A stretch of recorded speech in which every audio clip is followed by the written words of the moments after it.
Salut à tous, le journal du foot de ce jeudi 11 juin. Le foot reprend ses droits en Espagne avec le derby entre le FC Séville et le Betis Séville ce jeudi à 22h. Après quasiment 3 mois d'arrêt, retour aux choses sérieuses à huis clos pour le moment. Il reste 11 journées à disputer et le suspense risque d'être au rendez-vous jusqu'au bout pour la conquête du titre, la bataille pour les places européennes et le maintien.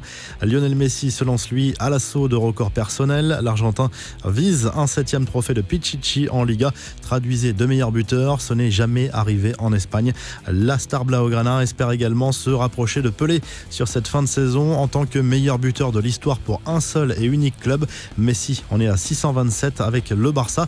Le Brésilien avait lui marqué 643 buts sous les couleurs de Santos. Le meneur de jeu catalan n'est plus qu'à 16 unités du roi Pelé.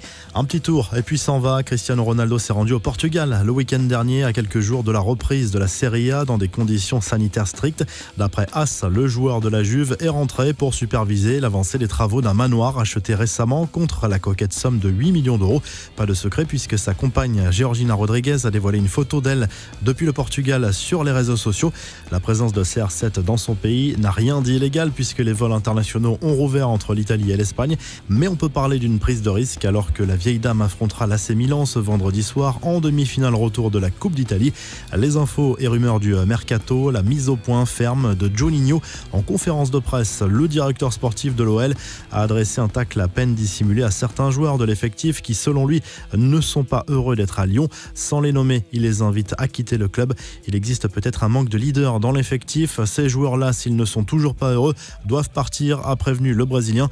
Le directeur sportif lyonnais s'est également exprimé par ailleurs sur le mercato et les cas Oussem Aouar et Moussa Dembélé pour qui la porte n'est pas totalement fermée.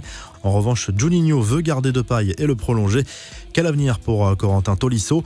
Le Bayern Munich aurait placé le milieu de terrain français sur la liste des transferts et attend au moins 35 millions d'euros en cas de départ.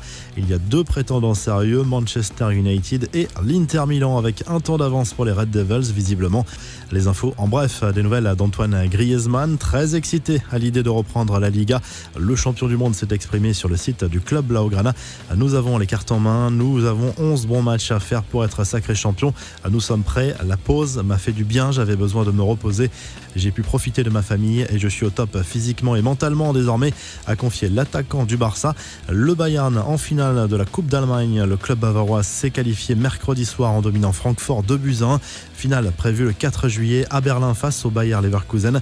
On retiendra également le beau geste du club de Francfort en soutien aux manifestations un peu partout dans le monde contre le racisme.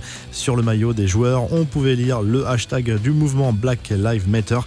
C'est le genre d'image que l'on n'avait plus l'habitude de voir. Le Partizan Belgrade s'est qualifié pour la finale de la Coupe de Serbie mercredi soir en dominant son éternel rival de l'Étoile Rouge. Une rencontre disputée dans une ambiance enflammée et très loin de la distanciation sociale. Enfin, le beau geste de Marcelo qui a choisi de prendre sous son aile le fils de José Antonio Reyes, décédé l'an dernier dans un accident de voiture.